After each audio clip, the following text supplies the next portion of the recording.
Good morning. I pulled up in my preparation materials a wrong slide, so I need a bit of information. Who is our fourth delegate to convention? I've got Karen Crane, Kathy Trotter, Mary Monahan, and me. Great, Sissy Poland, thank you. Now I can look like I'm prepared when we come to that moment in this service. I need the mic close. Great. I will speak like a brother. Just for you, Vicki. You really do it all. Good morning, everybody. I will call this annual meeting for 2023 to order. We will begin with prayer.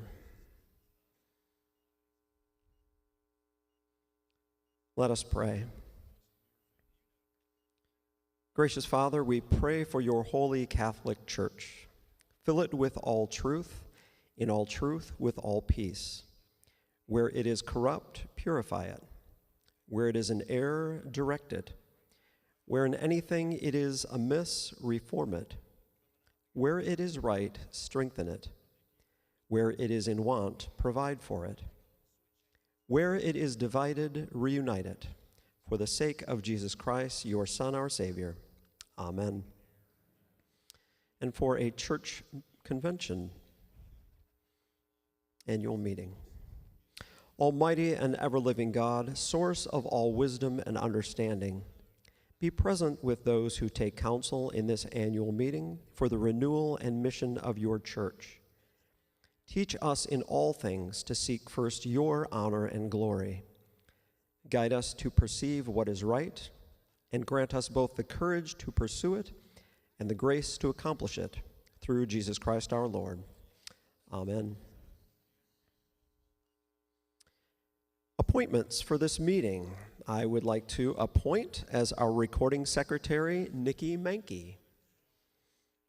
I would like to appoint a minutes review committee. These people will look over in the next 2 or 3 weeks the minutes and give a clean and amended copy of them to our vestry, who will probably approve it in December. Those members are Kelly Sewell, Vicki Bott, and Penny Crawford. There is the annual meeting minutes for 2022 are available on the website, as are the bios for those that are running for candidacy in the different positions of the church. I would like to appoint for as a presider in this meeting, our senior warden, Joyce Bott. And I would encourage the speakers, if you are speaking, to be ready when your time comes. Perhaps be on the edge of the aisle so that you're ready to pop up and speak. I would like to recognize the vestry classes. For 2023, that outgoing class is composed of Ed Gash, Kurt Hibbets, Natalie Parker, and John Snellsire.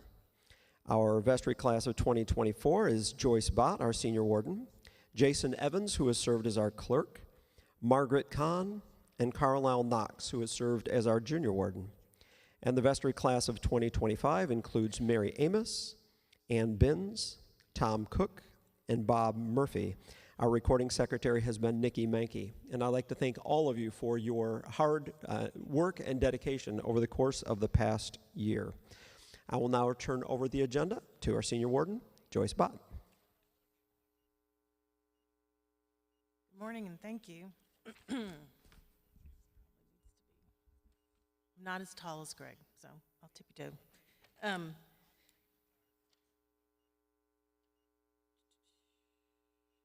John, will you come introduce the candidates for vestry? Thank you, Joyce. Hey, I'm John Snellsire. I'm the chair of the nominating committee. And just a couple of things as I'm knocking things off the podium.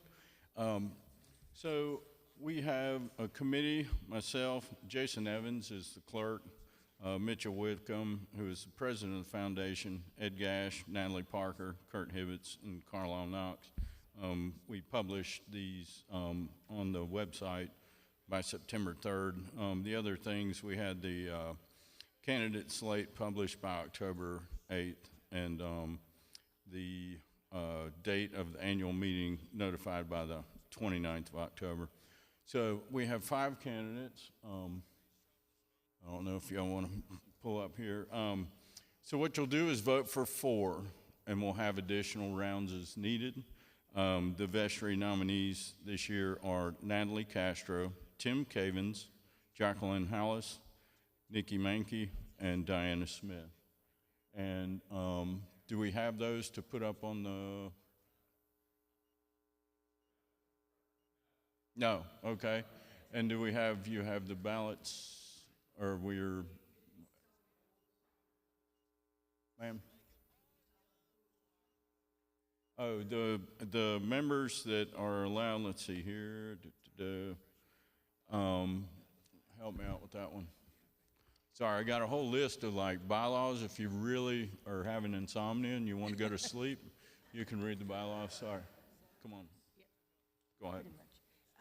So you must be age 16 and a member of the church, which also means confirmed and regular attendance. And a giver. Thank you. Sorry about that. We have our friends are going to be coming through, and we'll do as many rounds of these as we need to until we have, yes, and vote for 4, please. Thank you.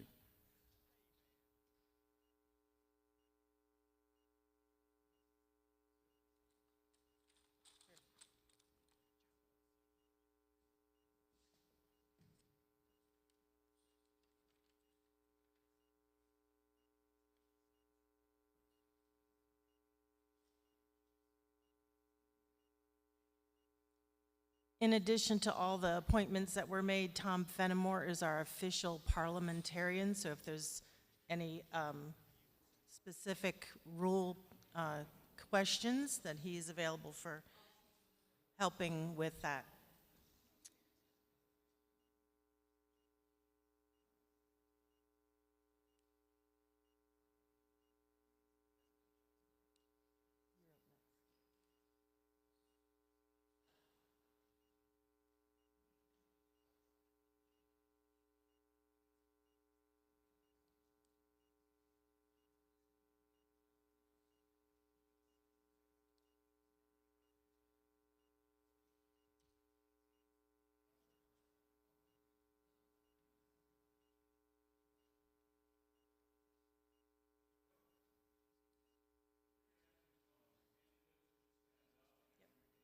If you're here and you're a candidate, Please stand up.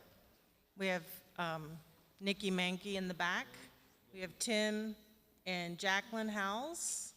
And I don't see Diana is way back helping with the AV presentation materials. And Natalie?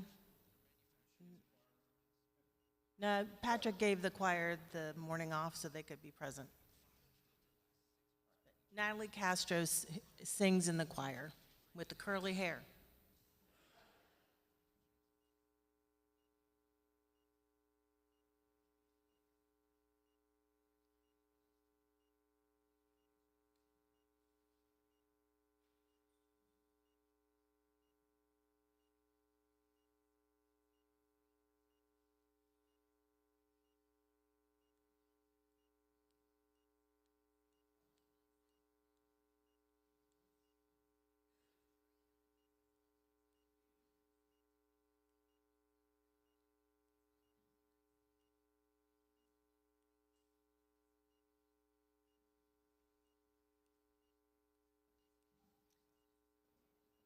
While we're finishing up collecting ballots, Greg will give his rector's report.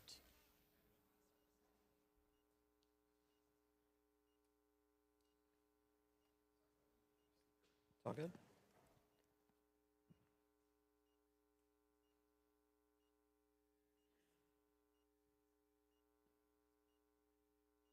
I would like to, our necrology, those that have passed from Holy Comforter in the past year. If I have missed someone, please let me know. Recognizing Teeny McCorkle since our last annual meeting, Nancy Murray, Polly Red, and Karen Wilson.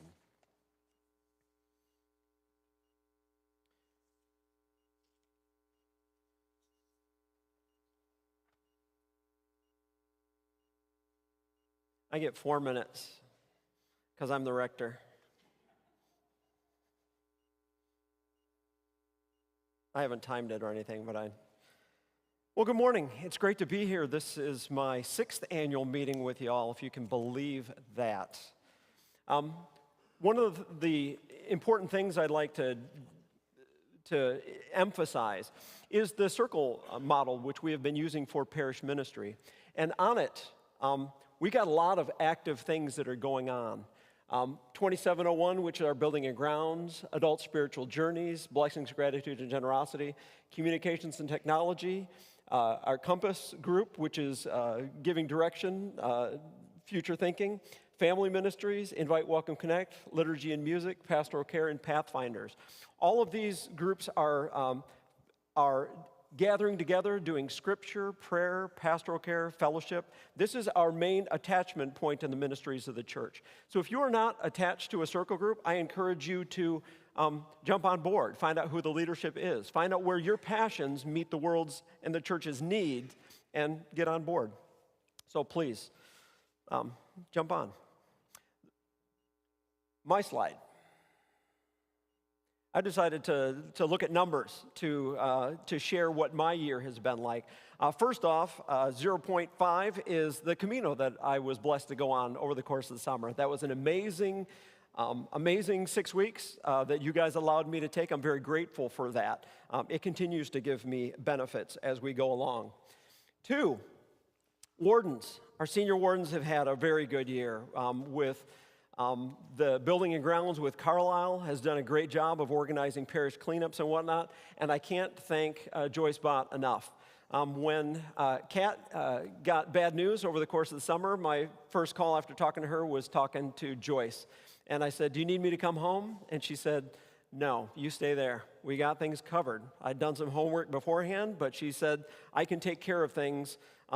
This church is used to standing on its own. Just let us go and we'll be okay." And it was. And so I'm very grateful for you for helping to complete my time away. 2 wardens, 2 ESL directors. We had Geraldine Ledesma started with that ministry in the fall. It was picked up by Maguelita Rowe, who is continuing that. 18 times in the spring and 18 times in the fall, this group will meet. It is an outstanding outreach ministry that you all support.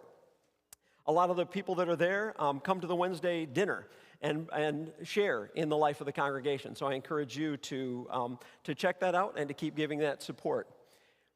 Wednesday Eucharist at Southminster. I don't know if you know this, but every other month I spend some time at Southminster doing a Eucharist there, and I get to see some of our people that have retired to that place.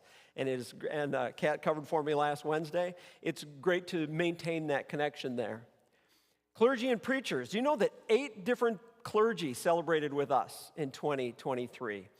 Bishop Sam, Kat, Barry, Ernest, Reggie, Father Ed, myself, and Gay Silver. 8 different clergy celebrated here. And in addition to them, we had 3 different preachers that were not that preached with us. Ed Smith, Mark Jarrell, and Mark Jefferson preached with us.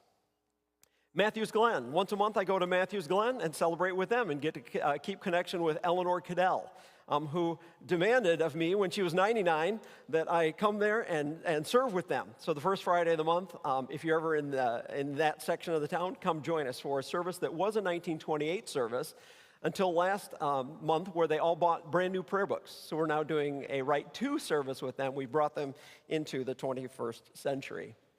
Thursday breakfast. We meet now at Stacks on Monroe and 51. If you're not doing anything, guys, on a Thursday morning, come join us. Great fellowship happens out of there, and liturgy is coming from that as well. Back to the circle group leadership, we have 57 people that are involved in leadership positions in this church, or are established leaders of this church. We now get together quarterly in order to do some team building activities. We do some small group activities and some large group activities shaping the future of ministries in our church.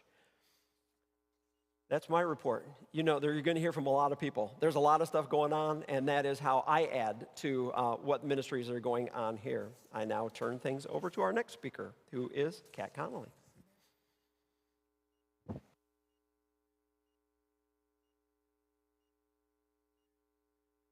Good morning. Believe it or not, this is my third annual meeting with you all, as 2 years ago, me and Lewis were here visiting to check you all out. So I think, for me, the year has had 4 distinct parts. Could I have my slide? This isn't working. I'll start speaking. So services, obviously, has been a key part of the last year for me.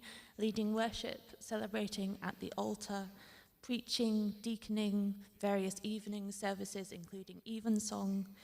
The last year also saw me taking the liturgy in Spanish at La Misa for the first time, and I was able to do that a few times before and during Greg's walk on the Camino, which I felt very accomplished about. And then, of course, we've also had funerals and baptisms, and we've had our Taizé and Cozy Compline services, and a highlight of the last year for me was our Christingle service on Christmas Eve, which was possible thanks to many willing, wonderful volunteers.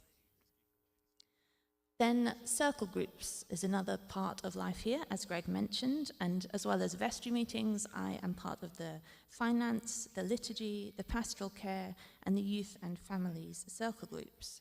And I've also been involved in the ongoing search for new children's and youth ministers, which has been a new experience for me and very interesting. Taking the broader view, I've also attended clergy conference, annual convention, and monthly clericate meetings. This is on the diocesan level. And I'm also part of the Episcopal Start group, which is for clergy who are newer at their jobs. We all meet up together and can discuss what's going on in our ministry lives. And then the final thing is thanks. Of course, this year I was unexpectedly away for longer than anticipated on medical leave, as well as maternity leave. And these 5 months were a time of both sorrow and joy as we welcomed Heather alongside navigating some serious medical problems. And so many thanks are due to you, my HOCO family, for your unfailing support, to fellow clergy for stepping in, to Joyce for being a rock, for Greg, and to all of you. Ministry is always mutual, and this last year especially so. I have truly seen that love grows here.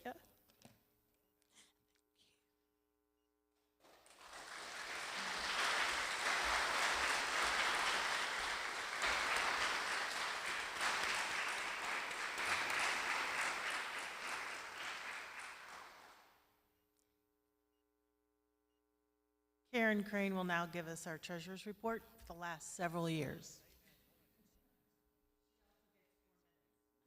I do get 4 minutes. So I'm Karen Crane. I serve as treasurer of Holy Comforter with the help of the Finance Circle Group, of which was not included in the slide, but we are a circle group. And in that group, there is Joyce Bott serving as senior warden, Paul Durfee, Kelly Ryan Smith, Jonathan Weathers, Jonathan Wells, and then our parish administrator, Holly Williams. The main duties are that we prepare and recommend an annual operating budget to the vestry with guidance from personnel for those related expenses. And I want to make clear that we budget based on the pledges that are received primarily during the annual giving campaign. We also review the annual audit of parish financials and the annual parochial report, and most importantly, we meet monthly with the parish administrator to review financial results and bank records. It's important that you know our finances are in order.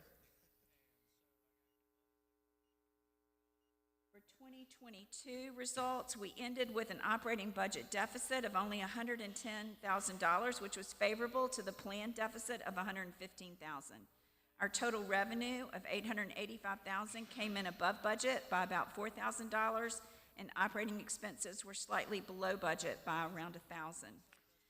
We ended the year with $797,000 in cash reserves, which was about 10 months of operating expenses. And at the end of 2022, the cash reserves included permanently restricted emergency funds of $130,000, operating funds of $192,000, and the rest was in designated funds. Moving on to 2023, the vestry intentionally developed an operating expense budget of $1,300,000 and a revenue budget of $951,000, resulting in a planned deficit of $52,000. The pledge budget alone is $818,000.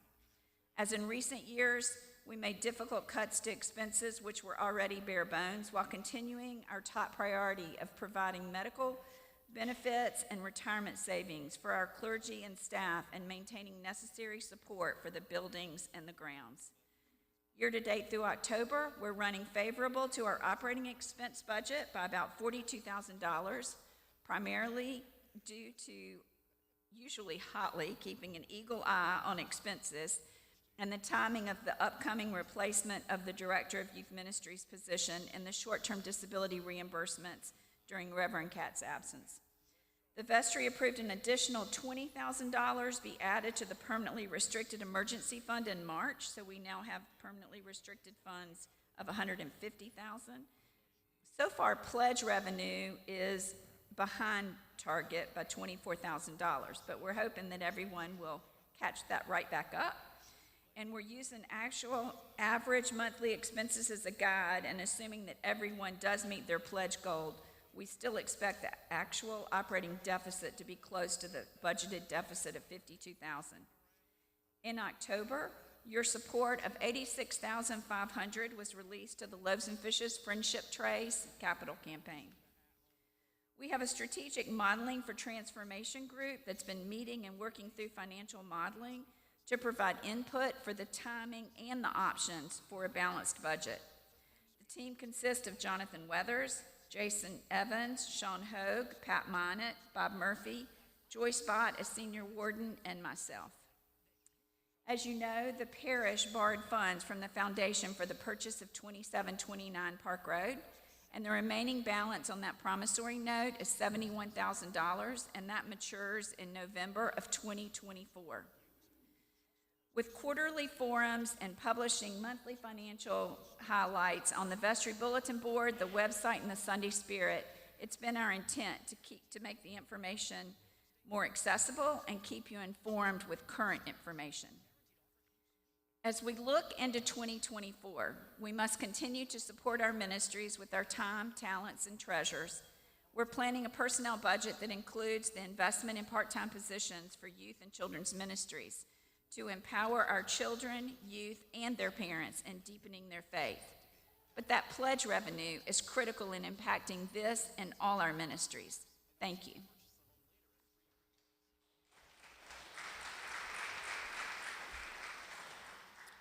Next up is Hank Schmeling. He's giving the foundation report. Thank you.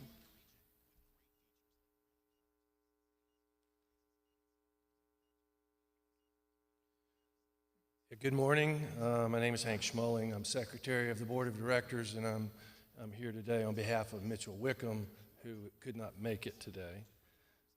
Foundation directors are nominated by a nominating committee and approved by the vestry. Outgoing foundation members are, at the end of this year, are Joe Minott. We're outgoing members, Joe Minott and me. Members for 2024 are Mitchell Wickham, President, Elsie Garfield, Secretary, Connie Reed, Treasurer, David Pond, and Russell Weil. Nominees for the vacancies are Sims Foster and Brad Patterson. This is a sound, experienced group who care about Holy Comforter. So what's the purpose of the foundation? The foundation board manages funds of over $900,000. In the past 12 months, our funds have earned over 10%. According to our bylaws, we disperse 3 to 5% of our funds each year to serve two purposes for the parish. First, mission and ministry, and second, building and grounds. All spending is approved by the board of the foundation and the vestry. No funding is used for regular church operations. For mission and ministry, the foundation helps to pay for outreach supported by Holy Comforter that assists those in need. These are some of the examples of what we have spent money on in the past year. Loaves and Fishes has built a new facility. We've upgraded lighting at Galilee Ministries, the Youth Pilgrimage, the Genesis Discernment Project, and the Roof Above Apartments.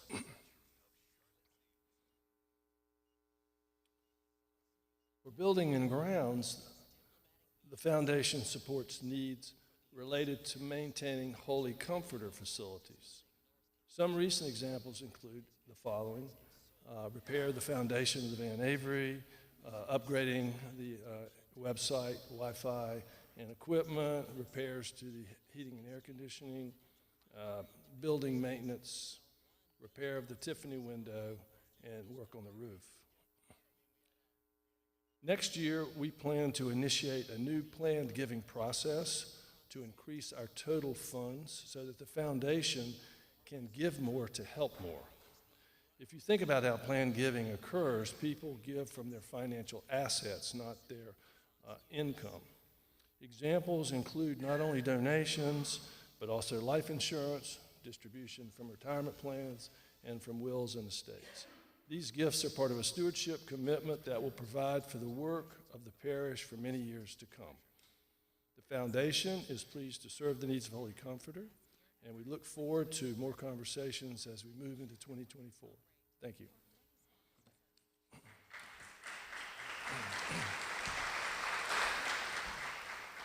Next up, we have Patrick Polk with the Children's Choir. They're going to engage us with song.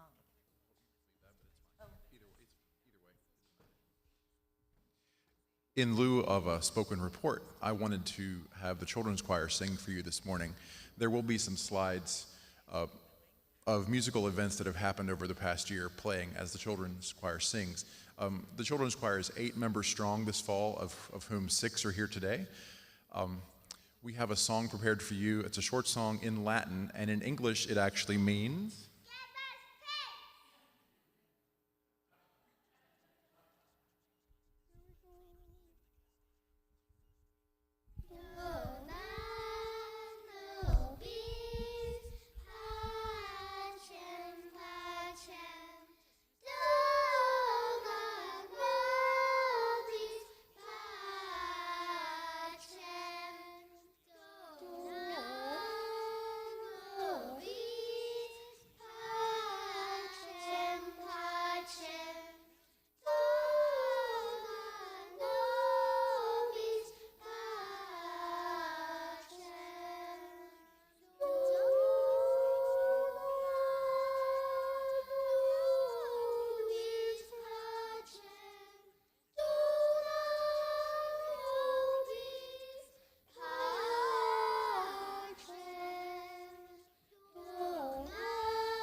Okay, so I'm up next with the rector's report, and just wanted to thank everybody for your support. I've had any number of people come up to me and thank me for my service, so I'm thanking you for that support. I do appreciate it.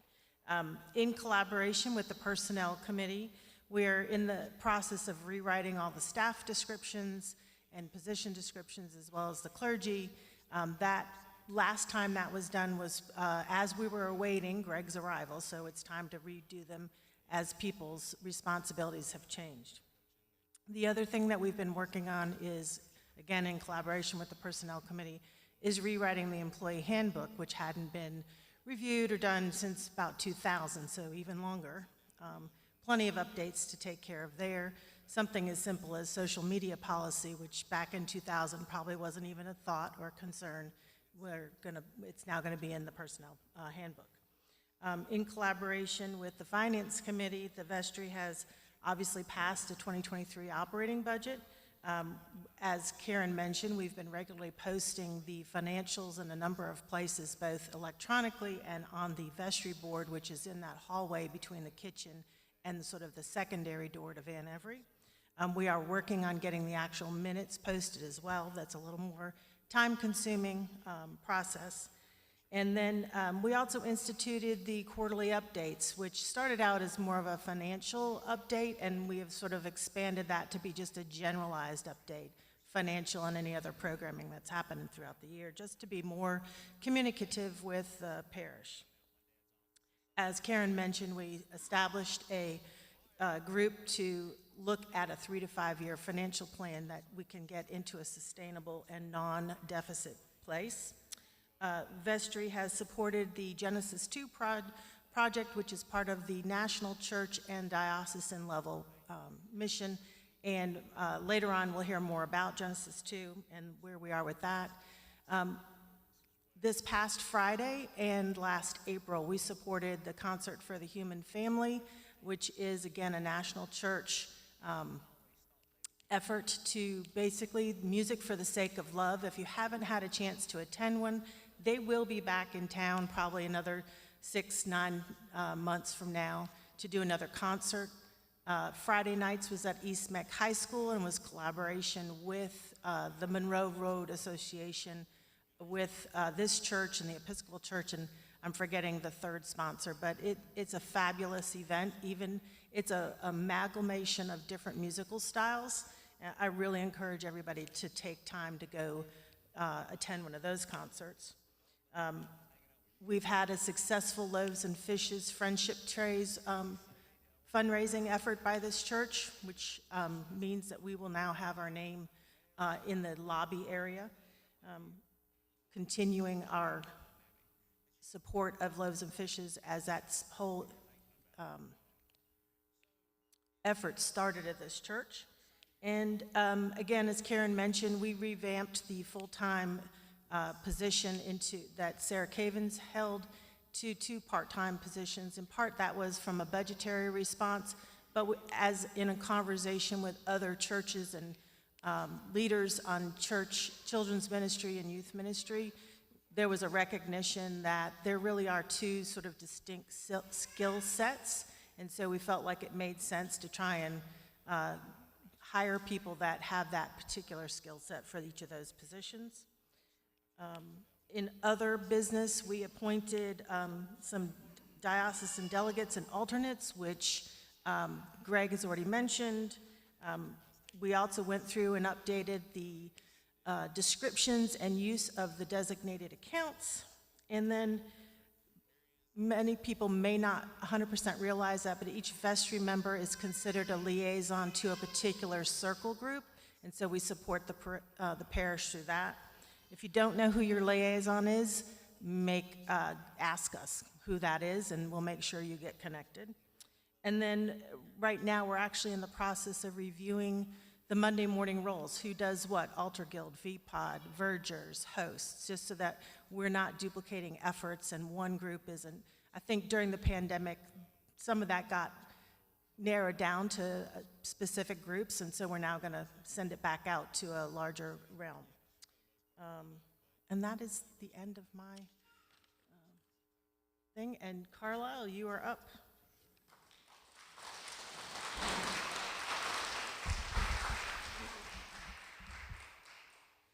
Good morning. We are a church that shows up, and we are very passionate about our perennials. We're militant about our mulch, and we're courageous cleaners. And so we've had official cleanup days, and then we've had cleanup days that weren't quite on the books.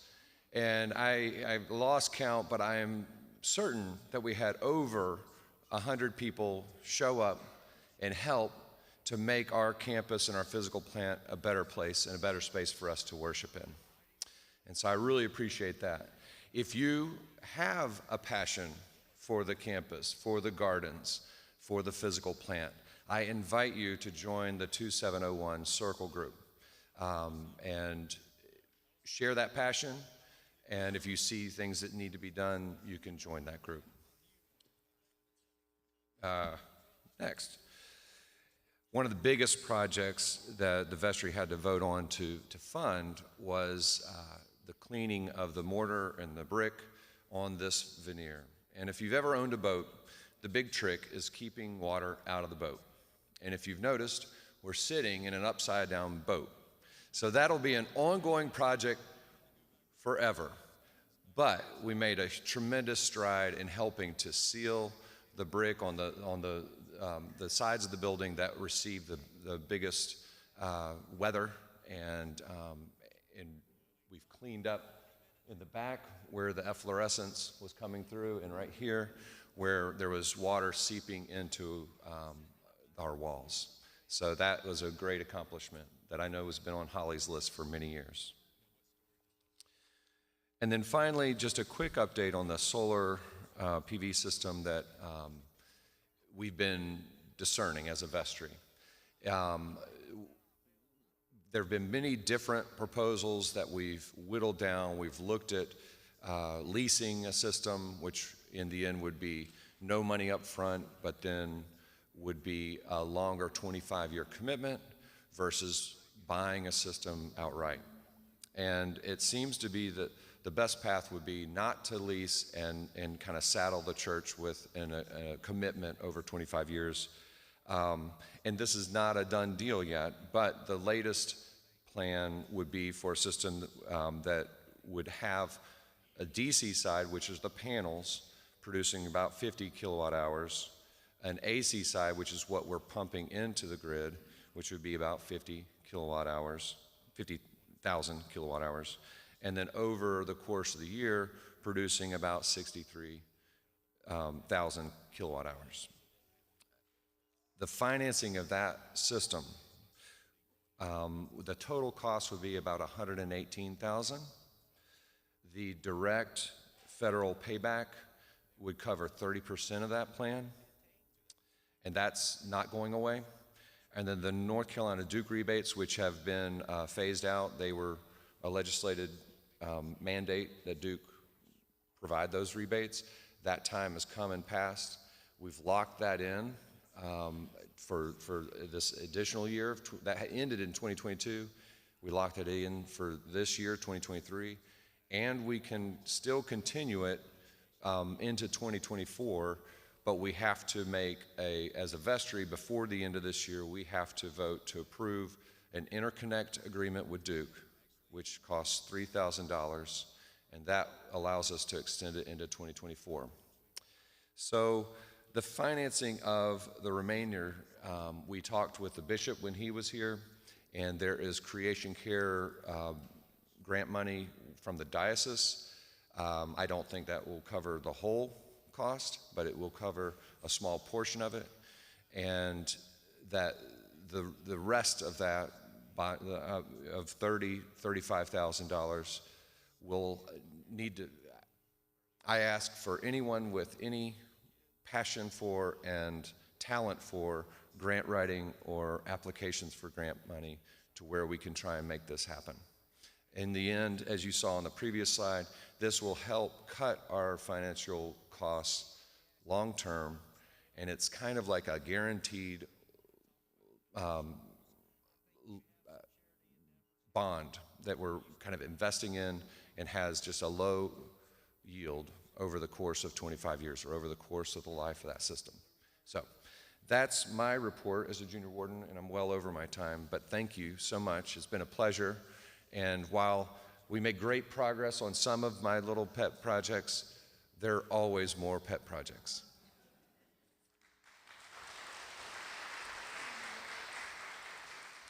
Thank you, Carlisle. Jessica will give us an update on parish life.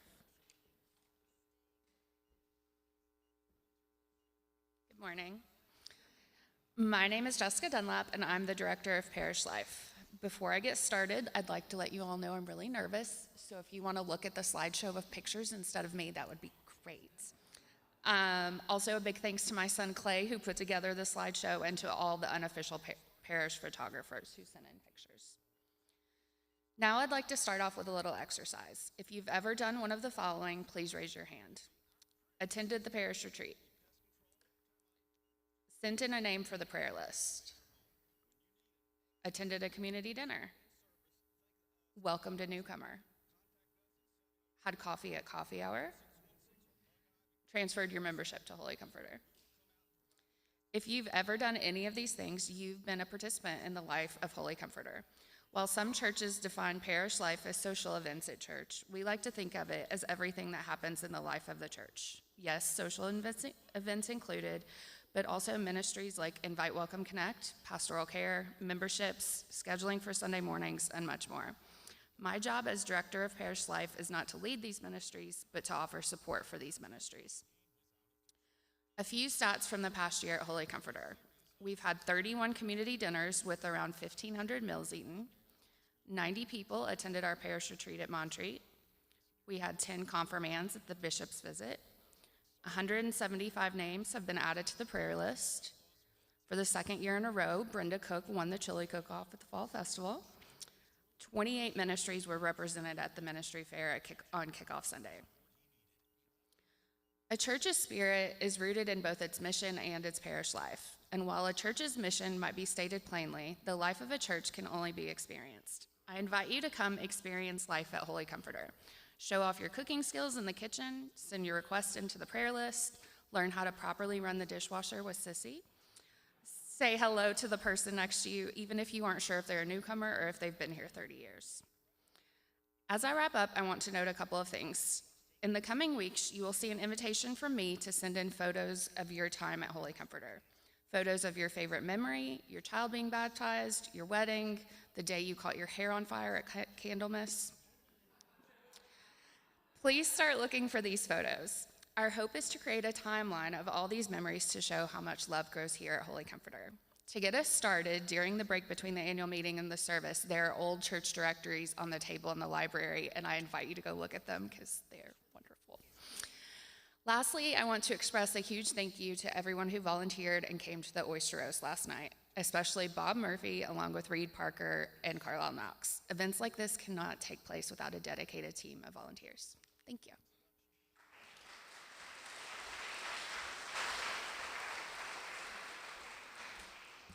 Thank you, Jessica. Lauren Cavens will now give us an update on La Escuelita Weekday School.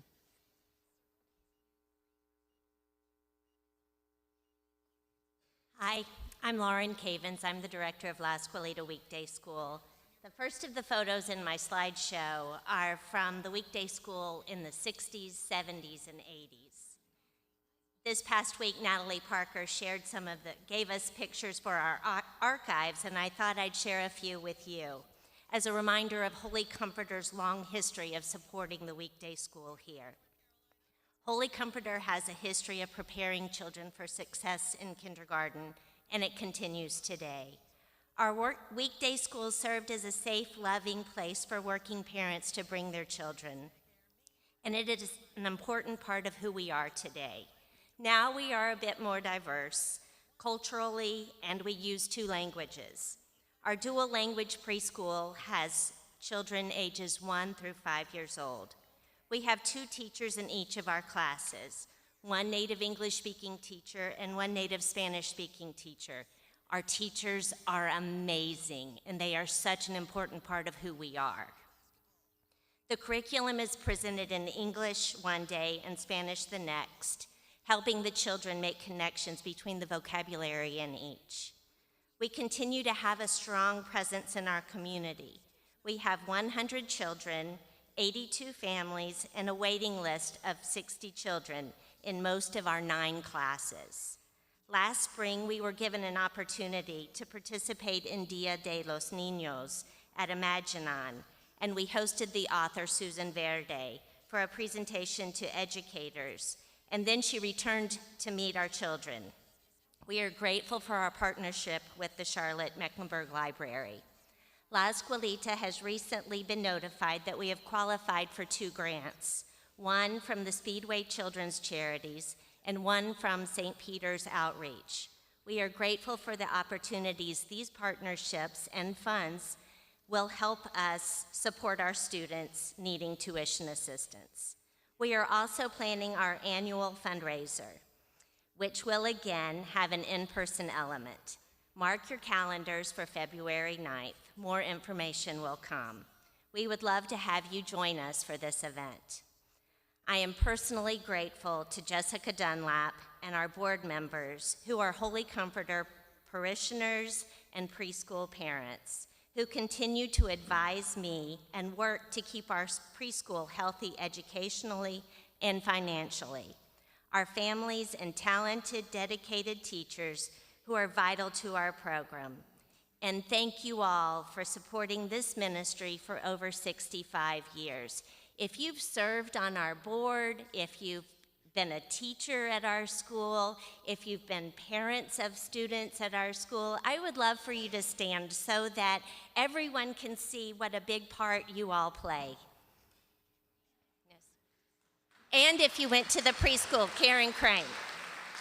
Thank you.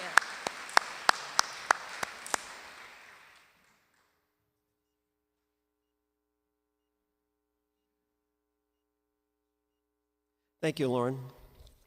At this point, I would like to recognize our convention delegates for 2023 include Karen Crane, Kathy Trotter, Mary Monahan, and Sissy Poland. And our alternates elected last year were Diana Smith and Sims Doster.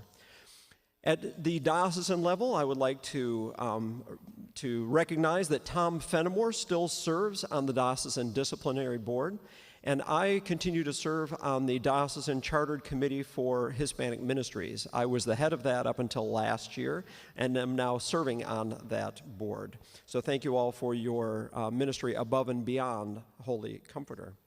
We will now have the Pastoral Care Ministry, Edie Livingston.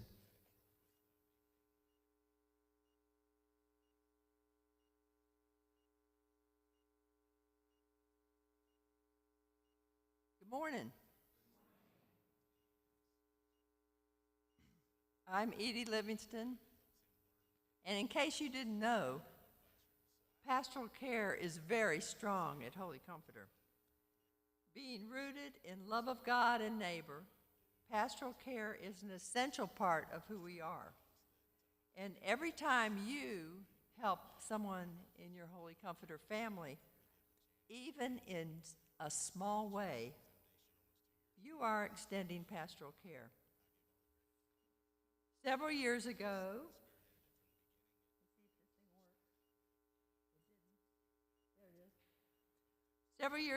we established the Pastoral Care Circle Group, which is comprised of 10 representatives of 7 ministries, and we support and encourage one another.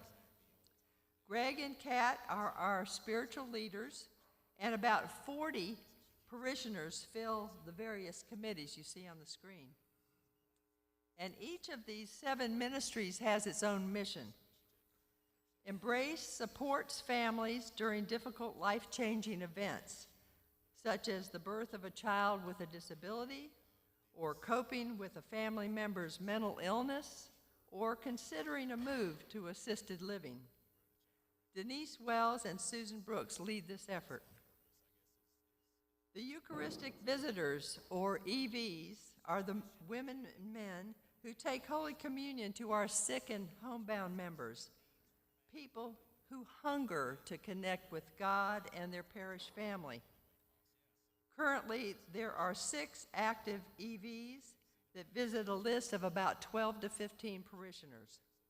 Bill Wilder coordinates the schedule, and if you're interested in joining this ministry, please talk to one of the clergy.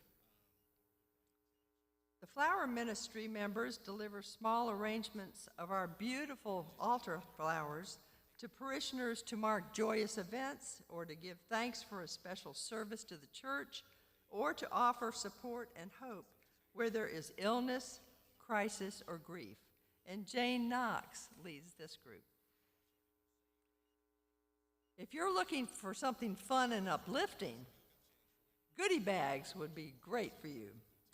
Kim Weeks is now heading this up, and she would love your help in assembling and delivering the goodie bags along with the poinsettias and the lilies to our homebound members during Christmas and Easter.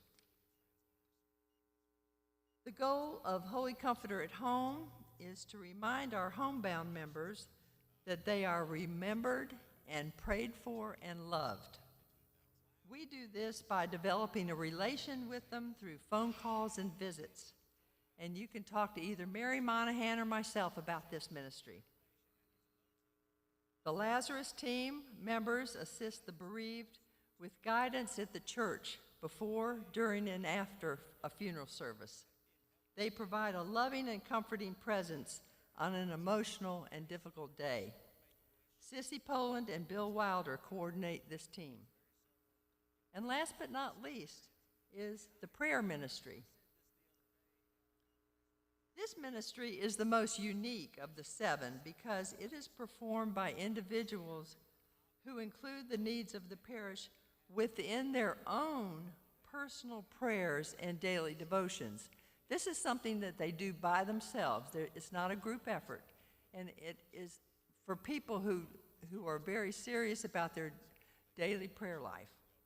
And if you're interested in being part of this, you just contact Jessica Dunlap, and she mails out the weekly prayer list, and she'll be glad to include you in that mailing. If any of these ministries speak to your heart, please contact the point person or talk to me. In 2023, there have been many opportunities for pastoral care, and it has been a true joy to be able to share our Holy Comforter love. Thank you.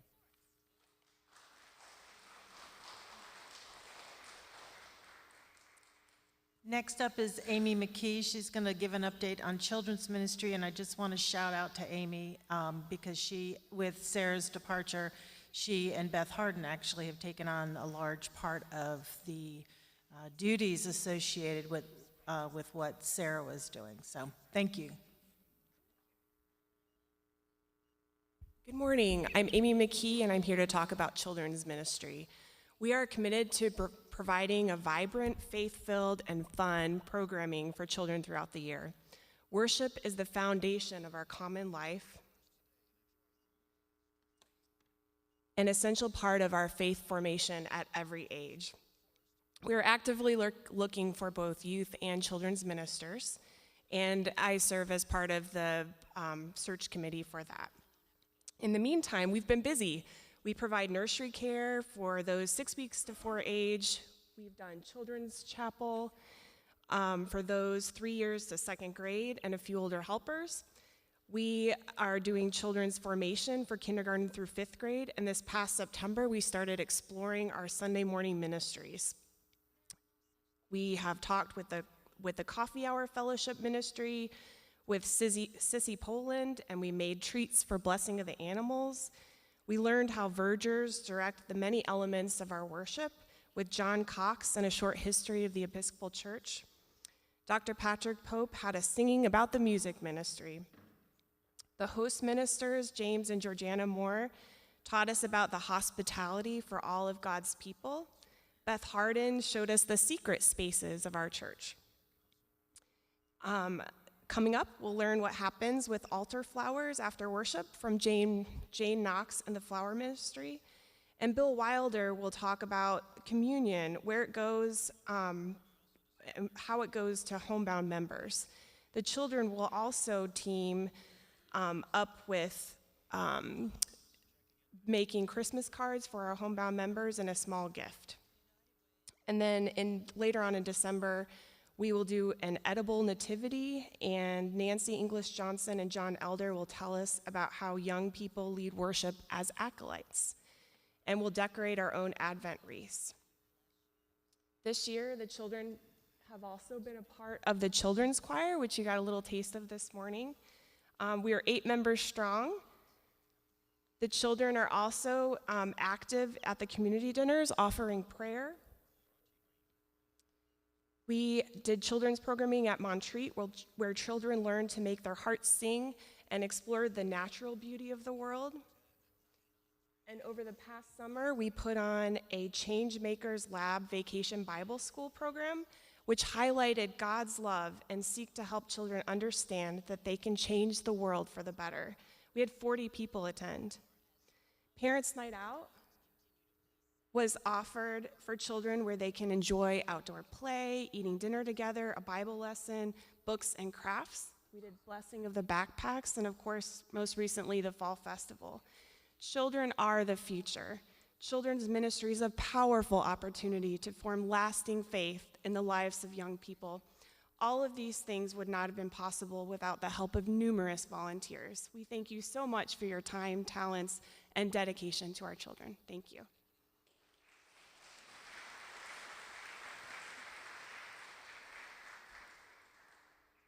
Beth Harden will now give us an update on youth ministries, and just like Amy, she has taken on yeoman's work with youth ministries.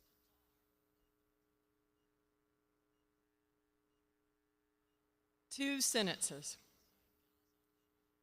The most important thing that we can do as followers of Jesus is to commit our lives, our time, our treasure, and our talent to growing into the full stature of Christ in the way of love as we have found it in the Episcopal tradition and in this place, and to raise up others in this abundant life.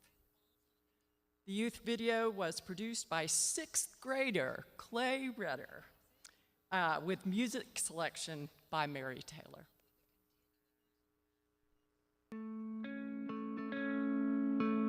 There's got to be more than going back and forth, from doing right to doing wrong, 'cause we were taught that's who we are. Well, come on, get in line right behind me, you along with everybody, thinking there's worth in what you do. Then like a hero takes the stage when we're on the edge of our seat, saying it's too late. Let me introduce you to amazing grace.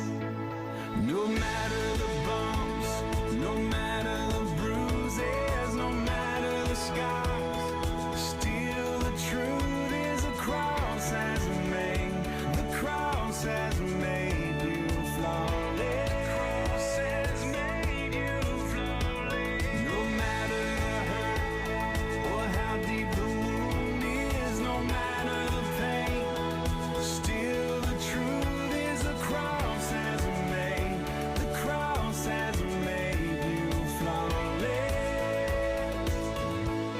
Could it possibly be that we simply can't believe that this unconditional kind of love would be enough to take a filthy wretch like this and wrap him up in righteousness? But that's exactly what he did.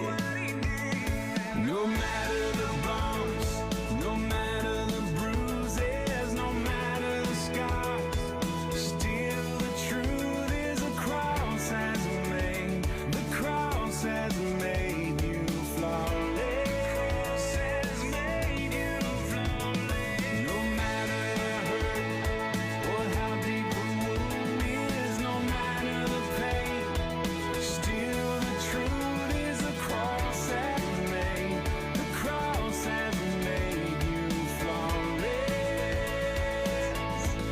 Oh yeah. Take a breath, smile and say right here, right now, I'm okay, because the cross was enough.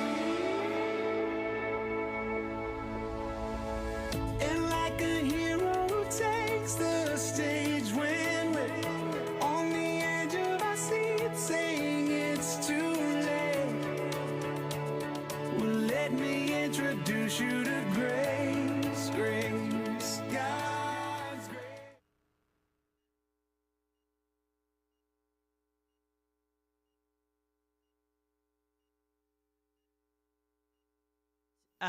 acknowledge Drew and Diana Smith and Tammy Langley, who also support the youth ministries very heavily alongside Beth, and have done for several years.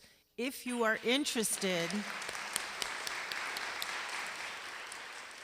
it would be lovely to have a few more men who support, and if you're not sure what that looks like, you're more than welcome to join a Sunday here and there to get a feel for what it would look like. I know Beth has offered that. Next up is Vicki Bott, my sister. She's actually going to cover two topics, adult spiritual journeys and then the Pathfinders Genesis 2 program. So that means I get 6 minutes.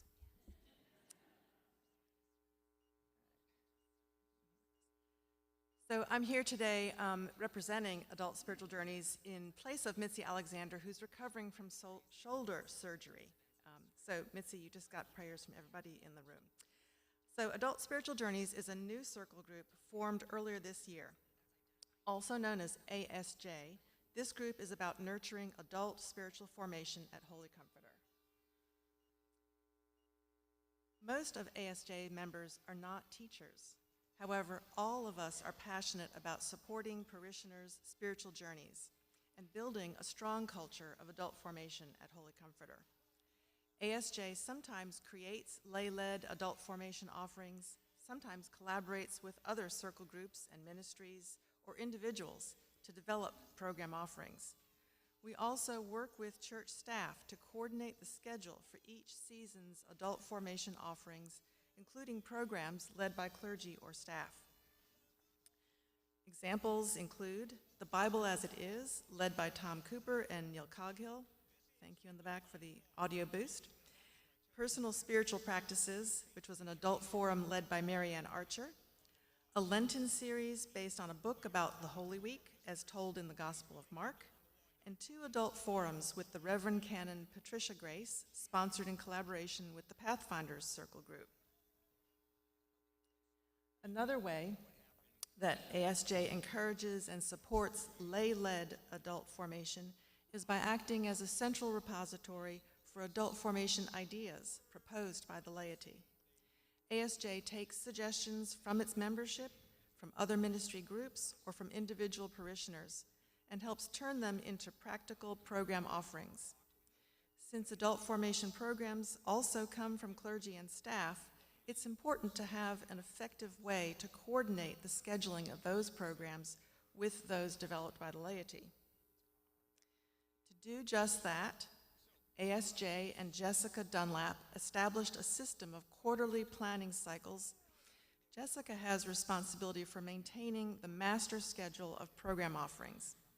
Under this new system, she receives ideas from clergy and staff, while ASJ receives ideas from the laity.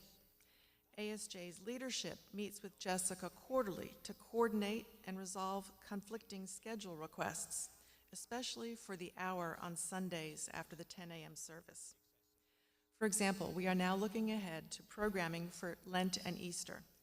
Lay-led program ideas submitted to ASJ by the second Wednesday of December will be combined with clergy or staff-led ideas received by Jessica, and the programming schedule for Lent and Easter will be finalized in January, and so on for each subsequent quarter. Proposals received after the relevant planning cycle deadlines are fit into the schedule depending on availability of space and time. So if you want to offer something, and be sure of getting the time you want, put your idea in soon. So we'd love to have you join us in this work, or just visit one of our monthly meetings to see if it's for you. We meet on the 3rd Wednesday of every month right after community dinner, in the parlor for those in person, or with a Zoom link for those joining the meeting remotely. So that's it for ASJ.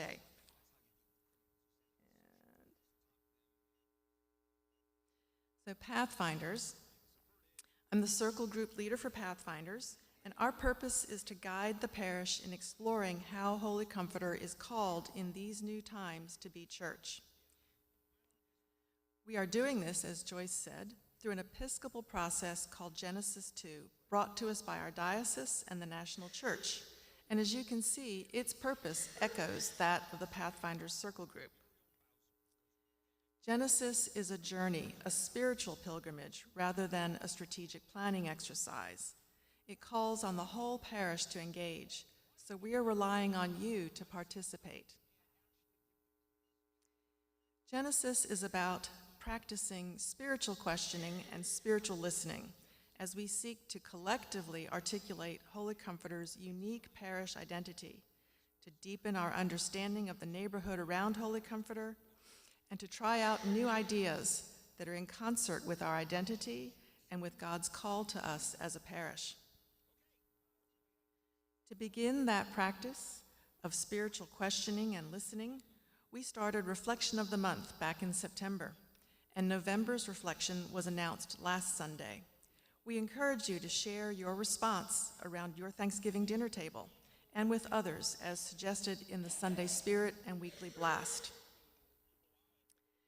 To begin deepening our understanding of the neighborhood around Holy Comforter, we also offered neighborhood exploration activities in September, participated in by more than 60 people.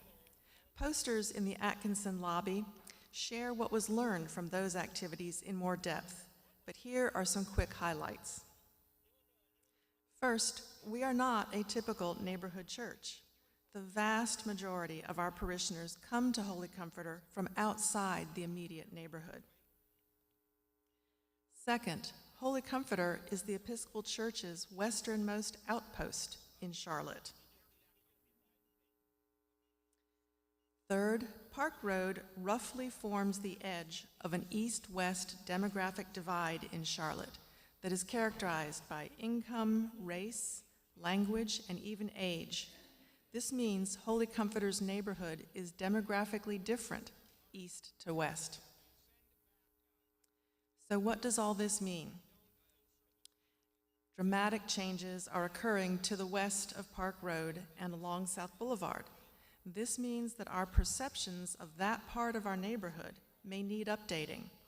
It also means there may be new or expanded opportunities there to work in our own vineyard, as Father Greg puts it. So what's next from Pathfinders and Genesis? Please watch for invitations to participate in upcoming Genesis activities such as 90-day micro-strategies, holy hikers, saints and stories, and spiritual autobiographies and essential values.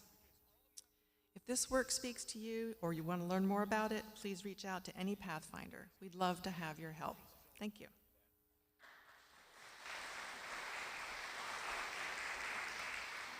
Thank you, Vicki. One of the things that with the Genesis 2 and the micro-strategies that my sister just mentioned, it's going to be okay for us to fail forward. We all know that we learn more from failure than we do success. So don't get too anxious when we try something and we're like, that didn't work. We'll tweak it, we'll scrap it, and we'll move on to the next thing. Kurt will give us an update on blessings, gratitude, and generosity. Good morning. One blessing. I'm next to last presenter. Almost there. So bear with us. So this morning I want to give you just a brief update on what's going on with blessings, gratitude, and generosity. If you see the acronym BGG, I hate acronyms, but so be it. That's what this is. It's a relatively new circle group for us. Now, in many churches, this is what would be called the stewardship committee. So I'm going to start with some definitions. Stewardship. As it's defined in the Episcopal Church, you go on the website, this is what it says. Our personal response to God's generosity in the way we share our resources of time, talent, and money. I look at it as how we care for the gifts that God has given us. It is not the annual giving campaign. A lot of people think of it that way. So here is our charter statement for BGG at Holy Comforter.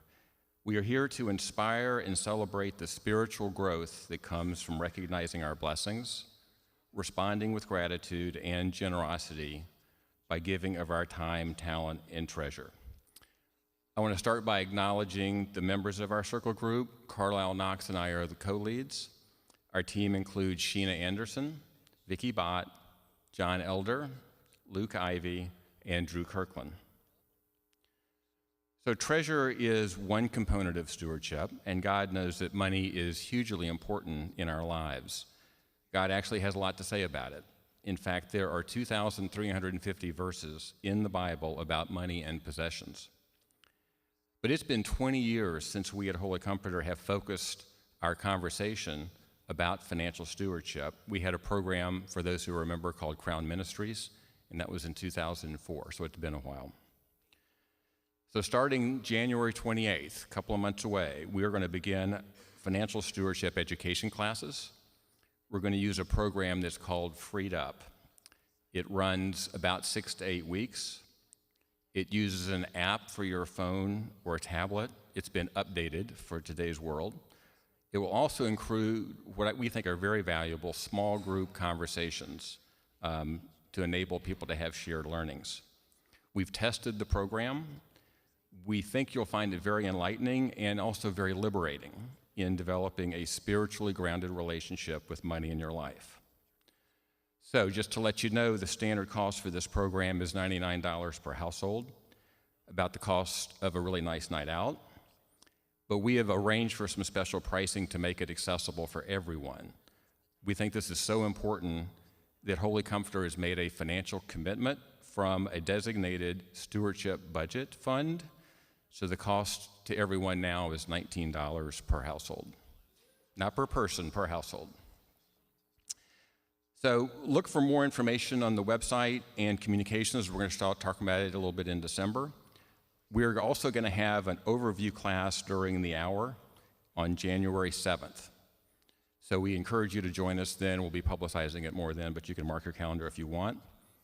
I'm going to close us with what we consider our guiding principle. And I attribute this to Father Greg. He said this years ago, and I keep reminding him he said it. When you recognize your blessings, gratitude naturally follows, and generosity becomes an outward expression of your gratitude. Thank you.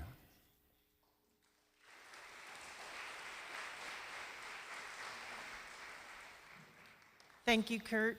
Next up is Jonathan Weathers to give us an update on our annual giving campaign.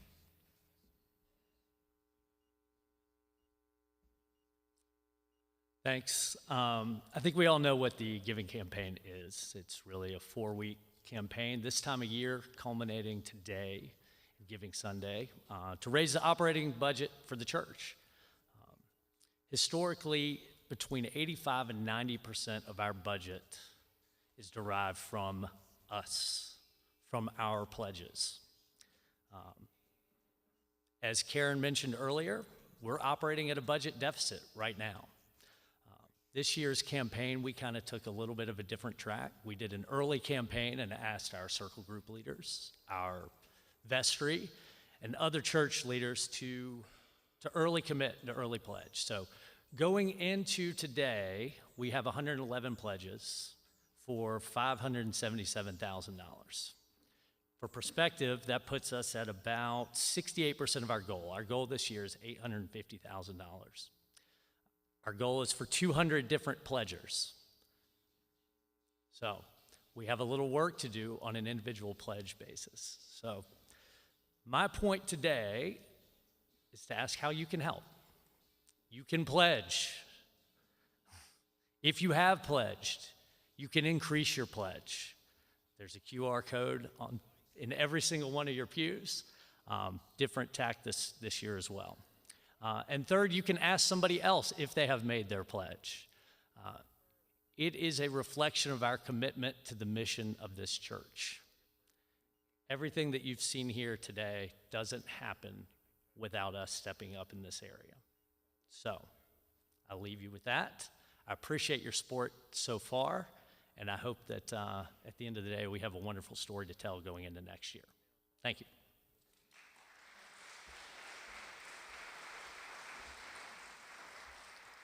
Tom Fenimore is up next with leading us through the approval of last year's annual meeting minutes.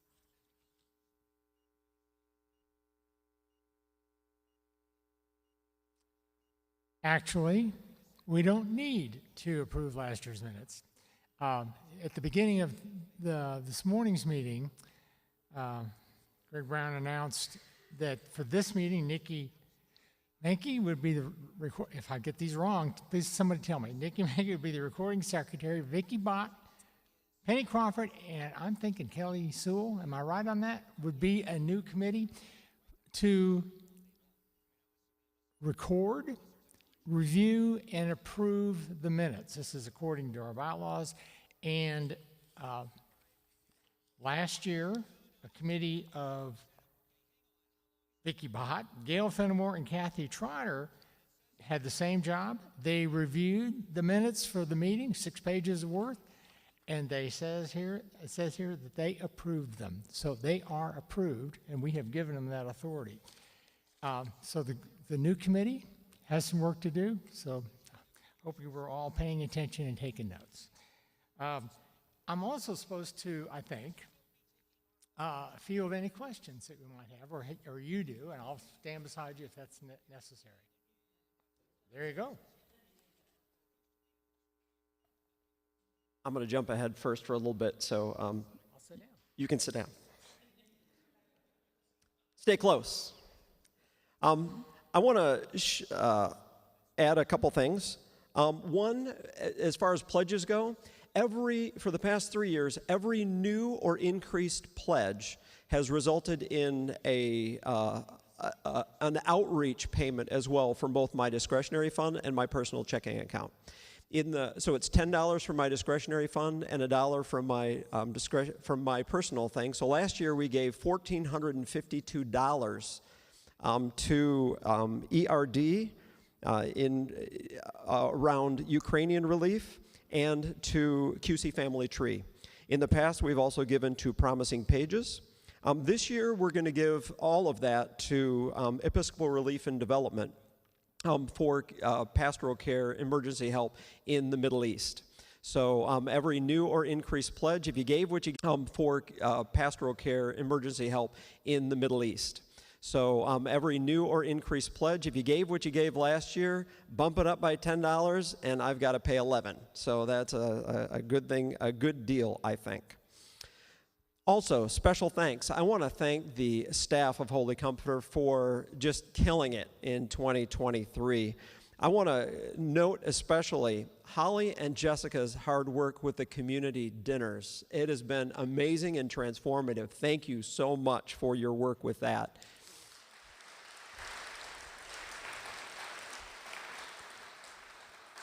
They need help, and help is coming. I want all of the circle groups and ministry groups to get into the habit of volunteering to help once a quarter and to help. They do the lion's share of the shopping and the preparation of the menu, but to help with the preparation and cleanup is an amazing thing. And during that time, you can give a little plug for your circle group and invite people to be a part of that. So talk with Jessica in order to get signed up for that. Trish has done an outstanding job with our website. If you haven't checked it out, please check it out. And if there are tweaks that need to be made, please see her about that.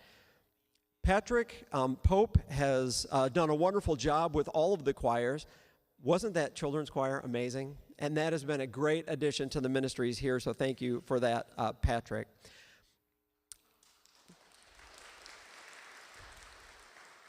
In the middle of the year, Sarah Caven stepped down from her position as Youth and Family Ministries. I'd like to give her a round of applause. We had a Thanksgiving and send-off for her in May, but I'd like to recognize her work with a round of applause as well.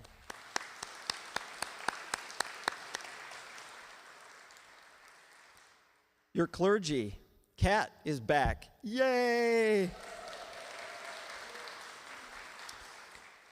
Barry was supposed to be with us a lot longer than he was. He departed at the new year and is in Birmingham, Alabama. But we've also had Ed Pickup, Reggie Payne-Weens, and Ernest, Graham, thank you, as well serving with us, as well as the bishop, as I pointed out earlier. So we've had a lot of clergy here, which is a gift to us. I'd like to thank the people that help as receptionists during the week in Van Every. That ministry is led by Penny Crawford. If you'd like to spend some time greeting people in our office, we'd welcome you in that.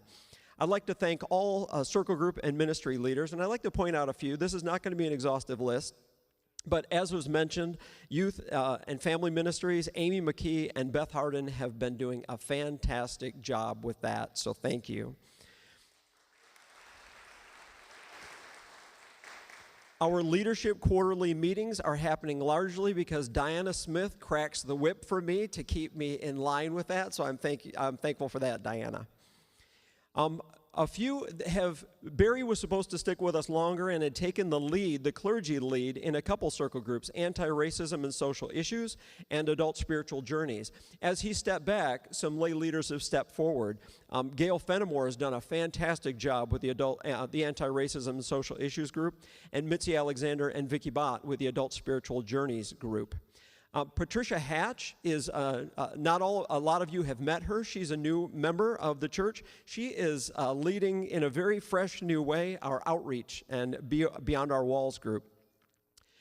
Edie Livingston pointed out pastoral care.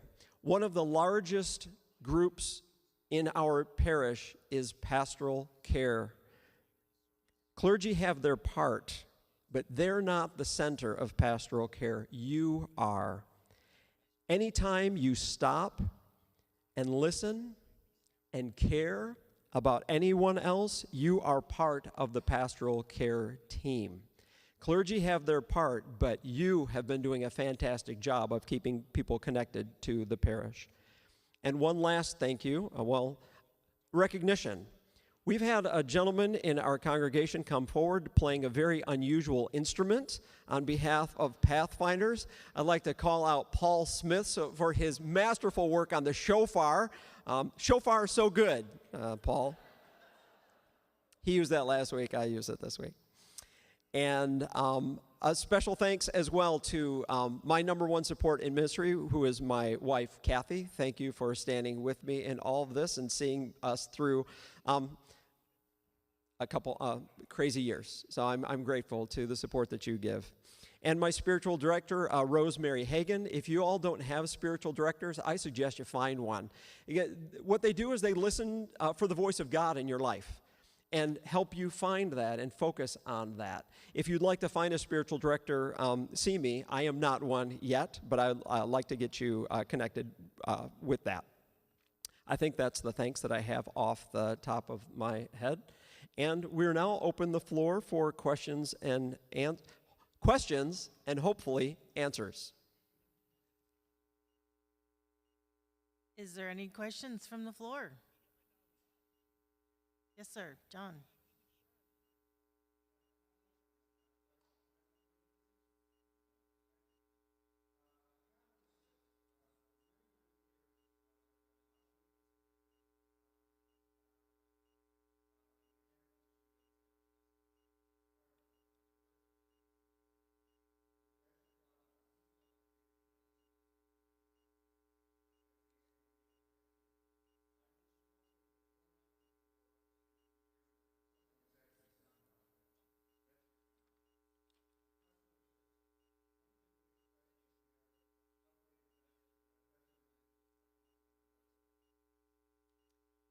That is, as I mentioned, we're working on it. It has been delayed because there's some scrubbing of personnel information. We will get it updated by mid-December. How about that? And I think the choir space is a valid concern. I think it's a question of where, because I know you've mentioned to me some of the choir members have difficulty going up and down the stairs, but then my question is like, where else would they go? And so obviously that is a question that maybe we need to address, but it's probably lower down the list, at this point, unfortunately. And it costs money, so there's that issue, and we need to get the pledges in. So anything else that people have questions? Great question, Reed Parker. When are we going to get a deacon? He didn't actually ask that. But I will say that when the bishop visited us a few weeks ago, it was brought to his attention that the process isn't happening fast enough. And he listened very charitably to our plight. The fact of the matter is there's not a lot of deacons laying around the Charlotte area. He said if we were in Raleigh, we'd have had one right away. Our vestry that was present challenged him to think about the diaconate in a new and fresh way. And he received that challenge very gracefully. We're on his mind, and he's got some ideas, but he hasn't solved it yet for us. It is until that time, Kat and I and others share the deacon responsibilities, and but we are aware that we need someone that is the burr in our saddle blanket that keeps us moving forward as far as the special things that only deacons or the focuses for their ministry. So it is on his radar, but he's not able to do anything about that yet. And Greg is describing what the vestry challenge with him very nicely. We were direct and very forward, and we'll continue to do so because I think he has some opportunity to make some changes to give us a deacon, at least on a temporary basis. If there's no more questions or comments, we will now welcome John back to the podium to announce our newest vestry members.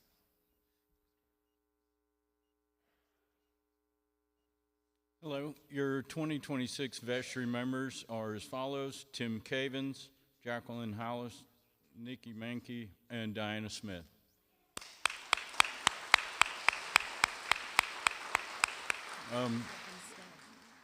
The other thing I'll mention is, so I asked the question to Bishop Sam, and I said, I get to ask the unfair question, when are we going to get a deacon? So, and he was nice about answering it, and I didn't hear what you said. Oh.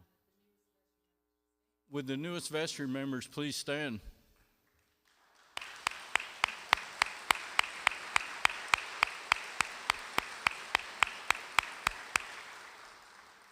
Thank you, and it's been an honor to serve on the vestry.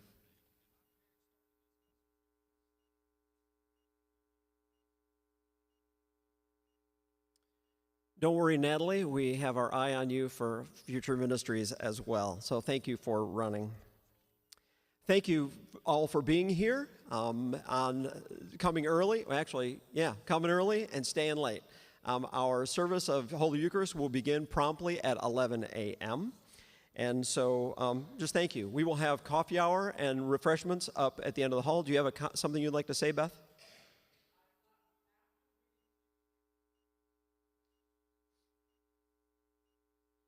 The Youth Pilgrimage fundraiser bake sale includes cold pizza, hot carrot ginger vegetarian soup, brownies, cookies, homemade bread, and all kinds of stuff. Please join us in Atkinson for the pilgrimage bake sale. Thank you. Thank you to our outgoing vestry members, Ed Gash, Kurt Hibbets, Natalie Parker, and John Snellsire.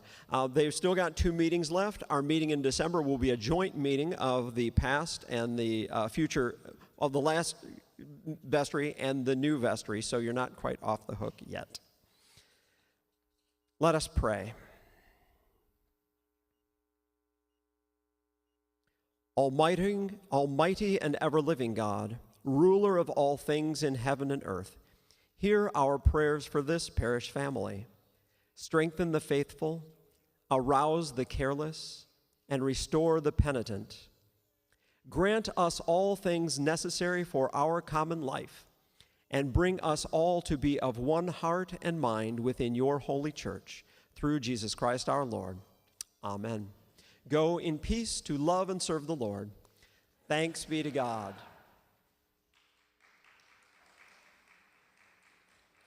And thank you to our tech crew in the back to make sure everything works swimmingly for Paul and Tom and Kurt. Thank you all very much.